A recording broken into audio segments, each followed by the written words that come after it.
Diamonds, gemstones so rare, there's no wonder their desirability exceeds reason. Throughout history, their dazzle enticed professional thieves. In fact, in popular culture, diamond heist movies could probably have a genre of its own. Through time, this sparkling gemstone, which once only adorned royalty as a symbol of power, has now transformed into a representation of eternal love, making its way into every marriage proposal. Well, diamonds are forever, right? Well, what kind of a ring would you like, my darling? Diamond ring. You buy a great big one. Wouldn't want a beautiful stone like this to gather moss, would we? Diamonds are a girl's best friend. Before understanding what makes a diamond so precious, let's look at what a diamond is made of. Carbon. Yeah, plain, boring carbon. The element that's found in your pencil lead. Also the element that is the basis of all life. The fourth most abundant element in the universe. So what's the big deal with diamonds then? Well, it takes at least 1 billion years to form just one, which means every diamond ever mined is older than dinosaurs.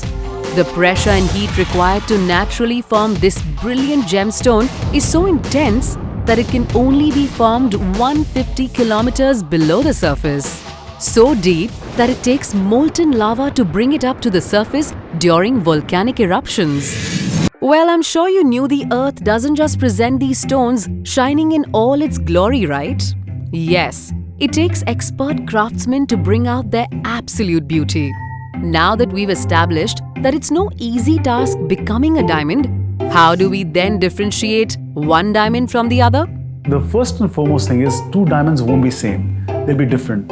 4Cs gives certain elements about the characteristics of the diamond, not necessarily they're beautiful. That's Sachin Jain, President for Evermark, a diamond brand from the De Beers Group, the world's leading diamond company. You know, the 4Cs are the famous ways by which we evaluate what diamonds are and what they perhaps are not.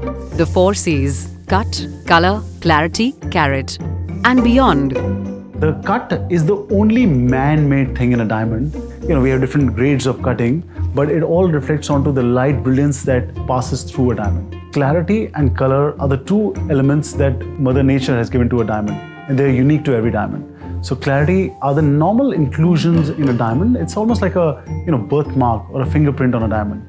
Color is what intensity of light or the light generation in the diamond. So we have colors from what we call internal language D, which is as white, and Z, which is perhaps a little more yellow brown. You know, when we say carat in a diamond, it's actually the weight of the diamond and not about the purity or anything. It's 5 carat equals to 1 gram. So 1 carat of diamond is about 1/5 of a gram. That's how light these are. You heard it from the expert, right? Remember Rihanna's song, Shine Bright Like a Diamond? Shine bright like a diamond. Well, the diamond isn't gonna shine if the 4Cs ain't right. So what a lab generally does is, or a report does, it tells you what are the 4Cs in a diamond. It does not necessarily say that they're beautiful. Let's simplify this for you. You know, what they don't tell. The fact is that it's as simple as when you look at a human being and you say, this person is fair, she has 1 nose, 2 ears, 2 eyes, but is she beautiful or not? And that's what 4Cs don't say. At Evermark, you know, the concept of whether the diamonds are beautiful or not, it does not matter just 4Cs alone. We go beyond the 4Cs. There are over 29 other tests that we do on a diamond to qualify it or earn a Evermark inscription. The diamond is not just graded for its authenticity or the 4Cs. It's graded for its beauty. In our labs, we follow something called a black box grading, where the lab does not know who sent it, so we cut out subjectivity totally, and we bring in extreme sort of research-based technology, which is scientific.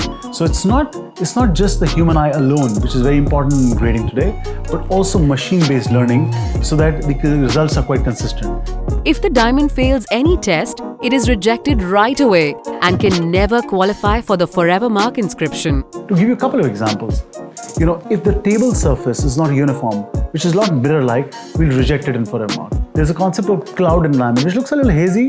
In normal parlance, we say, that fire, that scintillation of diamond could be missing, we reject it for Evermark. So all these aspects make a diamond beautiful or not so beautiful. But if it does pass, it is inscribed with a Evermark inscription.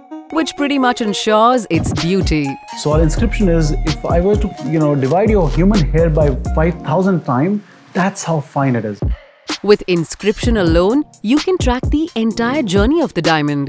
Which mine it came from, who cut and polished them, who sold them, and eventually onto your finger. And it does not impact the diamond's quality at all in whichever way. Clearly, the quality of a diamond needs to be judged beyond just the 4 C's. I'm yet to come across one consumer who looks at a diamond and says, that's the color, that's the clarity, that's the carat weight. You only look at a diamond which reminds you of a beautiful moment of life and you say, it's beautiful. The 4 C's are the characteristics of a diamond, but Forever Mark helps you pick only the most beautiful diamonds.